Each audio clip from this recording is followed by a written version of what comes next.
বাদ বাকি লোক মনে ভাবছে কিরকম, যদি একটু উঁচা হয় ডাং ডাঙা বলে হাই আল্লাহ ডাং ডাং করে একনাতে হাঁটছে ভালো লাগে, একটু ব্যাখ্যা হলে ভালো লাগতো আল্লাহ। যার স্ত্রীটা ব্যাখ্যা আর মনের মধ্যে শান্তি নাই বলে আল্লাহ একনাতে বাউনির মতন ঘুর ঘুর ঘুর ঘুর করে বেড়েছে, দেখি খারাপ লাগছে। একটু লম্বা হলে ভালো লাগতো, জোরে হাঁটতো, ফুর্তিতে কাজ গেল সান সান করে, ওর মনের মধ্যে শান্তি নাই। যার স্ত্রীটা খুবই মোটা ওর মনের মধ্যে শান্তি নাই। আল্লাহ এমন মোটা স্ত্রী নিয়ে এসছি গোটা বিছান ঘেরাইছে, খাটের পাশে ধরে একদিকে পড়ে থাকতে হচ্ছে। যার স্ত্রী পাতলা রে ভাই, আমরা বলি পাতলা, বাংলাদেশে বলছে চিকন। তো ওই পাতলা যার স্ত্রী ওর মনের মধ্যে ওরও শান্তি নাই, সুবহানাল্লাহ, ওরও মনের মধ্যে শান্তি নাই। যার পাতলা আছে বললে আল্লাহ কট ঘুরতে যাক কোনো রকম যদি ওর গতরে হাত পড়ে যায় হয়তো স্টিলের বডি তাহলে ঠাকাম করে উঠে, মনের মধ্যে শান্তি নাই ভাই। পৃথিবীতে শান্তি থাকবে না, জান্নাতে আপনার মন আল্লাহ শান্তি করে দিবে, জান্নাতে পাবেন এত সুন্দর হুর পাবেন। পৃথিবীর যতই সুন্দর স্ত্রী হোক, যতই রূপসী হোক, এরা কিছুদিন 1 বছর 2 বছর 5 বছর পরে চেহারা ডিসকালার হবে, চেহারার মানে নষ্ট হবে, চেহারা খারাপ হবে। 2 4 5 বছর 10 বছর পরে স্ত্রীটার চেহারা ভালো থাকবে না। থাকবে ভাই? স্ত্রীর চেহারা ভালো থাকবে না ভাই পৃথিবীতে। আর জান্নাতে যেটা হুর দেওয়া হবে সেটা কোনোদিন বুড়ি হবে না, আর কোনোদিন চেহারা ডিসকালার হবে না, ওর যৌবন কোনোদিন ঢলবে না রে ভাই, ও চিরকুমারী হয়ে থাকবে। আল্লাহ বলছেন ফাজআলনাহুন্না আবকার, আমি তোমাদের জন্য চিরকুমারী করে তৈরি করেছি। চিরকুমারী ওরা চিরদিন কুমারী হয়ে থাকবে, একরকম হয়ে থাকবে, এয়ার কন্ডিশন এসির মতন। জান্নাতের মধ্যে ভাইরা আমার আপনাকে গোসল করতে হবে না, পেশাব করতে যেতে হবে না, পায়খানা করতে যেতে হবে না। আপনি যে ফল ফ্রুট খাবেন আপনার বদ হজম হবে না, পেট খারাপ হবে না, ধুমা ঢেকুর হবে না, আপনার কোনো রকমের ক্ষয়ক্ষতি হবে না ভাই। একবারে জান্নাতে এয়ার কন্ডিশন এসি হয়ে থাকবেন। কত সুন্দর জায়গা ভাই, কত ভালো জায়গা যে ওখানে আপনি খাবেন, এখানে পেশাব করতে হয়, পায়খানা করতে হয়। রাত্রে একটু বেশি খেয়ে নিলে রাত্রে যখন ঘুমাবেন তো পেট খালি একেবারে চুঁচা ভোঁ করবে, রাত্রে 2 বার 3 বার পেশাব পায়খানা করতে উঠতে হবে, একটা অশান্তি, ঠান্ডার দিনে টেনশন। আর জান্নাতে আপনার বদ হজম হবে না, গড় হজম হবে না, পেট খারাপ হবে না, আপনি শান্তিতে আছেন, মস্তিতে আছেন, আরামে আছেন। তো এত সুন্দর জান্নাত ছেড়ে এই জান্নাতটা আপনারা নিবেন, এটা আপনাদের মনে কারোর আগ্রহ হয় না যে আমরা জান্নাতটা নিব? হাজি ভাই, জান্নাতে যাওয়ার মনটা আপনার আছে না নেই? জান্নাতে যাওয়ার মন আছে? জান্নাতে যেতে গেলে জান্নাতের কাজ করতে হবে ভাই। এমনি খালি জান্নাতে যাব, জান্নাতে যাব, জান্নাত পাবো, যাব করলে তো হবে না, নাকি? কাজ করতে হবে। এটা গৃহস্থের কাজে যান, ধান কাটতে যান, পাট কাটতে যান, আইল কোপাইতে যান, পাট কাটতে যাওয়ার আইলে বসে যান। আমার গৃহস্থটা খুবই ভালো, আমার গৃহস্থটা খুবই সুন্দর, আমার গৃহস্থটা খুবই ভালো। তো আপনি আইলে বসে বসে যদি বলেন আমার গৃহস্থ খুব ভালো, আমার গৃহস্থ খুব ভালো, গৃহস্থ ভালো, সাঁঝের বেলা আপনি কাজ করলেন না, গৃহস্থ আপনার টাকা দিবে? পয়সা দিবে? কাজই তো করনি, তোমাকে কুণ্ঠে থেকে টাকা দিবে? টাকা একটাও টাকা দিবে না, পাট কেটে দেখাই দেবো ওকে। আর আপনি কই আমার গৃহস্থ খুব ভালো, খুব ভালো হবে? হবে না। তো ওইরকম আপনাকে পৃথিবীতে ভাই জান্নাত নিতে গেলে কাজ করতে হবে জান্নাতের, বুঝতে পারছেন? জান্নাতে যেতে গেলে কি করতে হবে জানেন? কয়টা কাজ করতে হবে? আল্লাহর নবী বলেছেন তোমরা যদি জান্নাতে যাও, 1 নম্বরে তুমি মুখের হেফাজত করো, তুমি কারুর গুজব করবে না, গিল্লে করবে না, বদনাম করবে না, শেকায়ত করবে না, দুর্নাম করবে না। তুমি মুখটার হেফাজত করো, মুখটাকে তোমরা মুখটার হেফাজত করো। 2 নম্বর তোমরা করবে কিরে ভাই, যে লজ্জা স্থানের হেফাজত করবে, জেনাতে লিপ্ত হবে না। আল্লাহ বললেন তোমার জান্নাতের জামিন আমি হয়ে গেলাম, তোমার জান্নাতের জামিন আমি হয়ে গেলাম। তো এই দুটা জিনিসের হেফাজত করবেন ভাই। মুখ দিয়ে ফহুস কথা বলবেন না, গুজব করবেন না, লোকের বদনাম করবেন না, লোকের শেকায়ত করবেন না, লোকের দুর্নাম করবেন না। মুখের হেফাজত করেন, ঘরে বসে থাকেন, প্রয়োজন ছাড়া বাড়ির বাইরে যাবেন না, ঘরে বসে থাকেন। আর ঘরে বসে থাকবেন, আর ঘরে বসে পাপের কথা মনে করে কাঁদেন, আল্লাহকে স্মরণ করেন, ধ্যান করেন, আর পাপের ভয়ে কাঁদতে থাকেন। এমনি সারা পৃথিবীর পানি দিয়ে আটলান্টিক মহাসাগর, ভারত মহাসাগর, আরো মহাসাগর, সারা পৃথিবীর সমুদ্রের পানি জাহান্নামে ঢাললে জাহান্নামের আগুন নিভাবে না। কিন্তু আল্লাহর ভয়ে যদি কাটা করেন, যে জাহান্নামের ভয়ে কাঁদেন, কিয়ামতের মাঠের ভয়ে কাঁদেন, যে আল্লাহর সামনে কি জবাব দিব কিয়ামতের দিন। আল্লাহ যদি জবাব দিতে না পারি, আল্লাহ নেকির পাল্লা যদি আমার ভারী না হয়, জাহান্নামে যেতে হবে। জাহান্নামে এরকম আযাব, এরকম শাস্তি, এরকম কষ্ট আছে, এ বলে পাপকে স্মরণ করে যদি কাঁদেন, আপনার চোখ দিয়ে যদি 2 ফোঁটা জল বেরিয়ে যায়, তো চোখের পানিতে জাহান্নামের আগুন নিভিয়ে যাবে ভাই। তো কথা হচ্ছে, আপনি ঘরে বসে থাকেন, পাপকে স্মরণ করে কাঁদেন, আল্লাহর ইবাদত করেন, বান্দিগি করেন। যেখানে লোক 2-3টা থাকবে, 4টা লোক থাকবে, চকে লোক থাকবে, যেটা সেটা লোক থাকবে, মানে দোকানে লোক থাকবে, ওদের সামনে যে বসবেন না, আর লোকের গুজব গিল্লা করবেন না, লোকের বদনাম শেকায়েত করবেন না, লোককে কষ্ট দিবেন না, আঘাত দিবেন না রে ভাই। প্রতিবেশীকে আঘাত দিবেন না। যার নামাজ পড়েননি, আল্লাহ চাইলে ক্ষমা করে দিবে। রোজা রাখতে পারে, আল্লাহ ক্ষমা করে দিবে। আল্লাহর যেটা হক আল্লাহ ক্ষমা করে দিবে। একটা হচ্ছে হাকুকুল্লাহর, একটা হাকুকুল ইবাদ, যেটা আল্লাহর হক আল্লাহ ক্ষমা করে দিবে, আর যেটা বান্দার হক ওটা আল্লাহ ক্ষমা করবে না। আর কিয়ামতের দিন পা ধরে পড়লেও ক্ষমা হবে না। লোকটাকে টাকা কোথায় পাবেন, টাকা দিয়ে মাপ নিবেন, দাবি ছুটাবেন, সেটাও হবে না। আপনাকে নেকি দিয়ে দিতে হবে। নেকি দিয়ে যখন নেকি শেষ হয়ে যাবে, কোথায় পাবেন?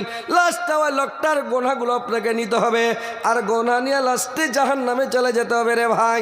তো কথা হচ্ছে, লোকের বদনাম শিকায়ত করবেন না, লোকের দুর্নাম করবেন না, লোককে কষ্ট দিবেন না, আঘাত দিবেন না, ব্যথা দিবেন না। আল্লাহর নবী বলেছেন যে কিয়ামতের মাঠে 3 প্রকার লোককে ক্ষমা করা হবে না। কিয়ামতের দিন 3 প্রকার লোককে ক্ষমা করা হবে না। 1 নাম্বার, যে আল্লাহর সঙ্গে শিরিক করবে, ওকে ক্ষমা করা হবে না। 2 নাম্বার, ওই লোকটাকে ক্ষমা করা হবে না যে লোকটা মানে বান্দার হক মেরে খাবে, পরের জমি দাবিয়ে খাবে, পরের হক মারবে, পরের হক নষ্ট করবে। যারা পরের হক নষ্ট করে, তাকে আল্লাহ কিয়ামতের দিন ক্ষমা করবেন না। 3 নম্বরে, ওই লোকটাকে ক্ষমা করা হবে না যে লোকটা কোনো বান্দা যদি কোনো বান্দাকে দুঃখ দিয়ে যায়, কোনো বান্দা যদি কোনো বান্দাকে আঘাত দেয়, অপমান করে, বেইজ্জত করে, কোনো বান্দাকে কষ্ট দেয়, কোনো বান্দাকে কষ্ট দিবেন না ভাই। হাতের দ্বারায় আঘাত দিবেন না, পায়ের দ্বারায় আঘাত দিবেন না, জবানের দ্বারায় আঘাত দিবেন না, কোনো কথার দ্বারাতে তাকে আঘাত দিবেন না, কোনো ভাইকে কষ্ট দিবেন না ভাই। বুঝতে পারছেন? মানুষকে আঘাত দিয়ে যাবেন না, মানুষকে কষ্ট দিয়ে অপমান বেইজ্জত করে পৃথিবী থেকে যাবেন না। যদি কষ্ট দেন, মানুষকে অপমান করেন, বেইজ্জত করেন, তাহলে কিন্তু ভাই আপনার ভবিষ্যৎ খারাপ, জান্নাতে যাওয়া ঝামেলা হয়ে যাবে, জান্নাতে যেতে পারবেন না। তাহলে আপনাকে কি করতে হবে? জান্নাত যেতে হলে, জান্নাত পেতে হলে জান্নাতের কাজ আপনাকে করতে হবে। জান্নাতের কাজ পৃথিবীতে করে যেতে হবে ভাই। যদি পৃথিবীতে জান্নাতের কাজ না করেন, তাহলে জান্নাত যাবেন কি করে বলেন তো? জান্নাতে যেতে পারবেন? যেতে পারবেন না। তো ভাই, জান্নাতটা আল্লাহ তৈরি করে রেখেছেন আপনাদের জন্য, আমাদের জন্য, উম্মতে মুহাম্মাদির জন্য। যে আল্লাহ জান্নাত তৈরি করেছেন, কত সুন্দর, কত ভালো, কত বড় জান্নাত। এই জান্নাতে যাবেন, জান্নাতে যাওয়ার পরে আনন্দ, ফুর্তি, মौज মস্তি, আনন্দ যত যা আছে সেখানে আপনার, সেখানে মস্তি করবেন। ওটা হচ্ছে লা মাহদুদ জিন্দেগি। ওখানে রাত নাই, দিন নাই, মাস নাই, বছর নাই, কাল নাই, কিছুই নাই। ওখানে হামেশা হামেশার জন্য লা মাহদুদ জিন্দেগি আপনাকে জান্নাতে থাকতে হবে।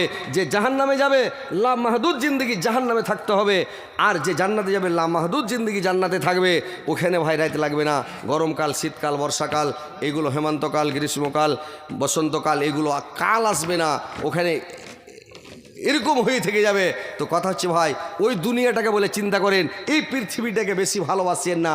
এই দুনিয়াটার উপরে লোভ লালচ টাকা টাকা করিয়েন না, ধন সম্পদ করিয়েন না, দুনিয়াতে বাড়ি গাড়ি করিয়েন না, দিয়ে পরকালটাকে হারাইয়েন না। নমাজ নাই, রোজা নাই, হজ নাই, তসবিহ নাই, জিকির নাই, সব সময় খালি টাকা টাকা টাকা। কি করে টাকা হবে?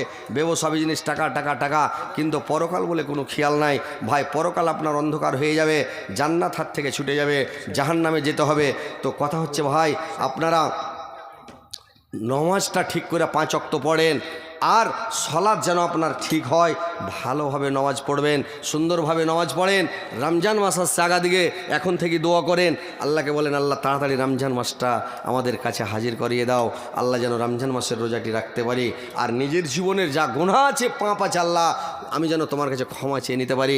রমজান মাসে পাপগুলোকে স্মরণ করে করে, নাম ধরে ধরে, আল্লাহ পাপ করেছি, ওই পাপ করেছি, এটা পাপ করেছি, ওটা পাপ করেছি, এ বলে নাম ধরে ধরে আল্লাহর কাছে তুলে ধরতে হবে, ক্ষমা চাইতে হবে, আল্লাহ ক্ষমা করে দিবে। তারপরে ভাই আপনি সব সময় তাসবিহ পড়েন, জিকির করেন, আল্লাহকে সব সময় ডাকেন, সব সময় স্মরণ করেন। আল্লাহ বলেছেন ইয়া আইয়ুহাল্লাযিনা আমানু যকুরুল্লাহ যিকরান কাসীরান, হে বিশ্বাসীগণ তোমরা তোমার রবকে, তোমার আল্লাহকে অধিক পরিমাণে স্মরণ করো, আল্লাহকে অধিক পরিমাণে স্মরণ করো, সবসময় স্মরণ করো। তোমার মুখ দিয়ে সবসময় যেন তাসবিহ বের হয়। আর আল্লাহর নিকটে 4টা তাসবিহ, খুব সুন্দর তাসবিহ রে ভাই। একটা হচ্ছে সুবহানাল্লাহ, একটা হচ্ছে আলহামদুলিল্লাহ, একটা হচ্ছে লা ইলাহা ইল্লাল্লাহ, একটা হচ্ছে আল্লাহু আকবার। এই 4টা তাসবিহ আল্লাহর নিকট হতে পেরে সব সময় আপনি বলেন সুবহানাল্লাহ, আলহামদুলিল্লাহ, ওয়ালা ইলাহা ইল্লাল্লাহ, আল্লাহু আকবার। আপনি এই তাসবিহগুলো সব সময় পড়তে থাকেন। আর ভাইরা আমার, মোবাইলে সব সময় ভিডিও দেখেন না, মোবাইলে ফেসবুকে ফেসবুক দেখা দেখে করিয়েন না, আর মোবাইল দেখে সময়টাকে নষ্ট করিয়েন না। তাসবিহ জিকির করেন, আল্লাহ বিল্লাহ করেন, কোরআন তেলাওয়াত করেন। আপনি কোরআন পড়েন ভাইরে আমার, আপনি 3 প্রকার লোককে কবরে আযাব হবে না, 3 শ্রেণীর লোককে কবরে আযাব হবে না। যদি বারে কোটি কোটি কোটির কোটি কোটির কোটি বছর যদি কবরে পড়ে থাকে, কবরে আযাব হবে না। কাকে কাকে আযাব হবে না ভাই? 1 নম্বরে যে লোকটা পেটের ব্যথাতে মারা যাবে, ওই লোকটাকে কোনোদিন কবরে আযাব হবে না। যে লোকটা শুক্রবারের দিন মারা যাবে, শুক্রবারে মারা গেলে রে ভাই, ওই শুক্রবারের দিন মারা গেলে ওকে কবরে আযাব হবে না। কিন্তু আপনি কি জানেন আমার মতটা শুক্রবারে হবে না, বৃহস্পতিবারে হবে না, শনিবারে হবে? জানা নাই ভাই। আর আপনার জানা নাই যে পেটের ব্যথায় মরবেন না, আপনি বুকের ব্যথায় মরবেন না, মাথার ব্যথায় মরবেন, কিসে মরবেন আল্লাহ জানে।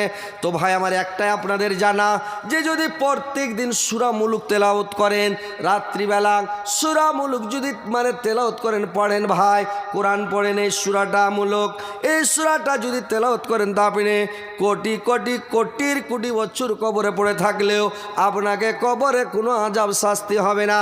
তো ভাইরা আমার, বন্ধুরা আমার, এই আমলগুলো করেন, তাসবিহ পড়েন, জিকির করেন, আল্লাহকে স্মরণ করেন, তারপরে জান্নাতে যাবেন। জান্নাতে যাবেন, মौज मस्ती করবেন, আনন্দ করবেন, ফুর্তি করবেন। জান্নাতে যেমন শান্তি হবে, পৃথিবীতে তেমন শান্তি হবে না। এই পৃথিবীটা হচ্ছে ভাই আমার অশান্তির জায়গা, পৃথিবীটা লোভের জায়গা, লালচার জায়গা। এই দুনিয়াটা হচ্ছে ময়ার, দুনিয়াটা হচ্ছে সবুজ দুনিয়া, মিঠা দুনিয়া। এই দুনিয়াটা আল্লাহর কাছে কোনো দাম নাই। আল্লাহর কাছে যদি একটা মশার পাখার সমান, একটা মাছির পাখার সমান যদি আল্লাহর কাছে দাম থাকতো, তাইলে কাফের বেদিন মুশরিককে আল্লাহ পাক এক ঢোক পানি পর্যন্ত পান করতে দিত না ভাই। কিন্তু আল্লাহর কাছে পৃথিবীর কোনো মূল্য নাই, কোনো দাম নাই। ওই জন্য আল্লাহ সবাইকে খেতে দিচ্ছে রে ভাই। চুরি করলো খেতে দিবে, ডাকাতি করলো খেতে দিবে, লুচ্চামি করলো খেতে দিবে, বেঈমানি করলো খেতে দিবে, শয়তানি করলো খেতে দিবে, রাহাজানি করলো খেতে দিবে, যে করুক আল্লাহ ওকে রুজি দিবে। তার আল্লাহর কাছে পৃথিবীর কোনো মূল্য নাই। মূল্য হচ্ছে ভাই ইয়াতে, আপনার মূল্য হচ্ছে জান্নাতে। যদি সারা পৃথিবীটাকে আসমান থেকে জমিন পর্যন্ত, মাশরিক থেকে মাগরিব পর্যন্ত সারা পৃথিবীটা, তার মধ্যবর্তী স্থানে যত যা আছে, 7টা ভাগ আসমান 7টা ভাগ জমিনকে বিক্রি করে দিয়া যদি বলেন জান্নাতে একটা ডিহি কিনবো, একটা জায়গা কিনবো, তো একটা ডিম রাখার সমান জায়গা কিনতে পারবেন না ভাই। জান্নাতের এত দাম, এত দাম, এত দাম, পৃথিবী বিক্রি করা একটু জায়গা কিনতে পারবেন পারবেন না। আর আল্লাহ আপনাকে জান্নাতটা যে দিবে, যত দূর নজর যাবে অত বড় জান্নাত আল্লাহ পাক আপনাকে দিবে। তো ভাই আল্লাহর কাজ আপনাকে করে যেতে হবে, আল্লাহকে খুশি করতে হবে, সন্তুষ্ট করতে হবে রে ভাই। আল্লাহকে যদি খুশি করেন, সন্তুষ্ট করেন, তো আল্লাহ খুশি হয়ে গেলে আপনাকে জান্নাত দিবে, যত দূর নজর যাবে অত বড়। আর আপনি যদি আল্লাহকে খুশি না করেন, তাহলে আপনাকে কি করতে হবে? কিয়ামতের দিন যখন নেকি বদি ওজন হবে রে ভাই দাঁড়ি পাল্লাতে, তো ওজন যখন করা হবে পাল্লাতে চড়া হবে, তো পাল্লাতে চড়ার পরে যদি আপনার নেকির পাল্লা ভারী হয়ে যায় জান্নাতে চলে গেলেন, গুনার পাল্লা যদি ভারী হয়ে যায় জাহান্নামে ঠেলে দিবে, জাহান্নামে চলে যেতে হবে। আর যদি নেকি বদি সমান হয়ে যায়, একবারে কাঁটা কাঁটা কারেট হয়ে যায়, কাঁটা কাঁটা একবারে সমান হয়ে যায়, ওই লোকটাকে নিয়ে যাবে জান্নাত। আর জাহান্নামের মধ্যে একটা জায়গা আছে আরাফ, ওই আরাফের মধ্যে ওকে রেখে দিবে রে ভাই। জান্নাতের সুখ শান্তিও পাবে না, আর জাহান্নামের মানে জাহান্নামের শাস্তিও পাবে না, ওইখানেও পড়ে থাকবে খেপা। বুঝতে পারছেন তো? চেষ্টা করেন সব সময় যেন আমার নেকির পাল্লা ভারী হয়। খারাপ কাজে যাবেন না, খারাপ কথা বলবেন না। সব সময় ভয় করবেন যদি আমি খারাপ কথা বলি, আমার ঘাড়ে দুটো ফেরেশতা আছে, আমার দুটা ফেরেশতা আছে, কেরামান কাতেবেন, কম্পিউটার নিয়ে বসে আছে রে ভাই। যে দুটা ফেরেশতা রেকর্ডিং করছে, ইজিয়া তালাক্কাল মুতালাক্কিন আনিল ইয়ামিনি ওয়া আনিস শিমালি কায়েদ মা ইয়ালফাজু মিন কাওলিন ইল্লা লাদাইহি রাকিবুন আতীদ। এই দুইটা ফেরেশতা আপনার কম্পিউটার নিয়ে বসে আছে, সবগুলো কথা আপনার রেকর্ডিং হচ্ছে। কিয়ামতের দিন সব বাস্টায় যাবে, সব কথা কিয়ামতের দিন বলে দেবে, আপনার বিপক্ষে সবাই গাওয়া দিতে লাগবে। যখন মানুষকে জাহান্নামে দেওয়া হবে, ডাইরেক্ট জাহান্নামে পাঠানো হবে না ভাই। এইবার তাকে অপমান করে, বেজ্জতি করে, লজ্জিত করে, অপমান করে তাকে জান্নাতে পাঠানো হবে। লোকটাকে যখন জাহান্নামের দিকে নিয়ে যাওয়া হবে, তো নিয়ে যাওয়ার সময় লোকটাকে যখন জাহান্নামের দিকে নিয়ে যাবে, লোকটা বলবে আল্লাহ আমার নিকটবর্তী সাক্ষী না হলে আমি এটা মানতে পারি না। আল্লাহ চট করে বলবে, তার মুখে মোহর মেরে দিবে, আর মুখে মোহর মেরে দিয়ে বলবে, তার মানে চোখকে জিজ্ঞাসা করবে, কানকে জিজ্ঞাসা করবে, হাতকে জিজ্ঞাসা করবে, পাকে জিজ্ঞাসা করবে, চামড়াগুলোকে জিজ্ঞাসা করবে, বডিকে জিজ্ঞাসা করবে। আর করার পরে তখন ওর জিভার মানে তালাটা খুলে দিয়া জিভাটাকে জিজ্ঞাসা করবে, বলো তো এইগুলো কথা হাতে পায়ে চেলাকে কানে মুখে যে বললো, এই কথাগুলো সত্য বললো না মিথ্যা কথা বললো? জিভাটা বলবে আল্লাহ যা কথা বলেছে সব সত্য বলেছে। আপনার লোঘেও আঙ্গুলেও কুনিতেও সারা শরীরে অল বডিতে কথা বলবে। সেই দিন মানুষ আফসোস করে, নিজের হাতকে নিজেই কামড়াতে লাগবে, নিজের হাতকে নিজেই চাবাতে লাগবে রে ভাই। আফসোসের চোটে চাবাবে, আর চাবাতে চাবাতে খেতে খেতে কবজি পর্যন্ত দুই হাতের হাতকে ছিঁড়ে খেয়ে শেষ করে দিবে। আল্লাহ কোরআনের মধ্যে বলছেন, ওয়া ইয়াউমা ইয়া'যুজ যালিমু আলা ইয়াদাইহি ইয়াকুলু আলাইতানি তাখাজতুম আর-রাসূলা সাবিল। আফসোস করবার বলবে আল্লাহ কেন আমি নবীর কথা মানি নাই, রাসূলের কথা মানি নাই আল্লাহ, আমি নবী রাসূলের কথা কেন শুনি নাই আল্লাহ, আমি কেন মানি নাই? আজকে যদি আমি খারাপ লোকের সাথে দোস্তি না করতাম, খারাপ লোকের সাথে চলাফেরা না করতাম, উঠা বসা না করতাম, আজকে আমার দুর্দশায় এরকম হতো না ভাই। তো সেদিন আফসোস করবে, সেদিন আফসোস করে কোনো লাভ হবে না। তো ভাইরা আমার, বন্ধুরা আমার, যদি জান্নাতে যেতে চান, জান্নাত পেতে চাহেন, জান্নাতের সুখ শান্তি ভোগ করতে চাহেন, মাস্তি করতে চাহেন, তো জান্নাতের মজ মাস্তি করতে চাহেন, জাহান্নামের আযাব শাস্তি থেকে যদি বাঁচতে চাহেন, কিয়ামতের মাঠের আযাব শাস্তি থেকে বাঁচতে চাহেন, তো ভাই আল্লাহকে সন্তুষ্ট করেন, খুশি করেন। তো খুশি করতে গেলে কি হবে রে ভাই? আল্লাহর কাছে সবচাইতে পাওয়ারফুল ইবাদত হচ্ছে দান করা। দান করাটা আল্লাহর কাছে সবচাইতে শক্তিশালী ইবাদত। যত ইবাদত আছে শক্তিশালী ইবাদত হচ্ছে দান করা। আর যত ইবাদত আছে সমস্ত ইবাদতের হেড বলা হয়েছে মুনাজাত করা। যাচ্ছি তো, মুনাজাত করা, এটা হচ্ছে মুনাজাত করাটা ইবাদতের হেড। আপনি হাত যদি উঠেলেন, আল্লাহ আপনার খালি হাত ঘুরাবে না ভাই, দিবেই। আর আপনি যদি দান করে দেন, তো দান করে দিলে আল্লাহ আপনার উপরে খুশি হয়ে যাবে, সন্তুষ্ট হয়ে যাবে। তো এটা হচ্ছে ভাই মসজিদের উন্নতি কল্পে জালসা। এটা হচ্ছে আপনারা জানেন যে এটা মসজিদের উন্নতি কল্পে। যত বড় মসজিদ আপনাকে এখানে দেখলাম শ্রীলঙ্কাতে, যে আমাদের উত্তর দিনাজপুর জেলাতে এত বড় মসজিদ আমার নজরে পড়েনি ভাই।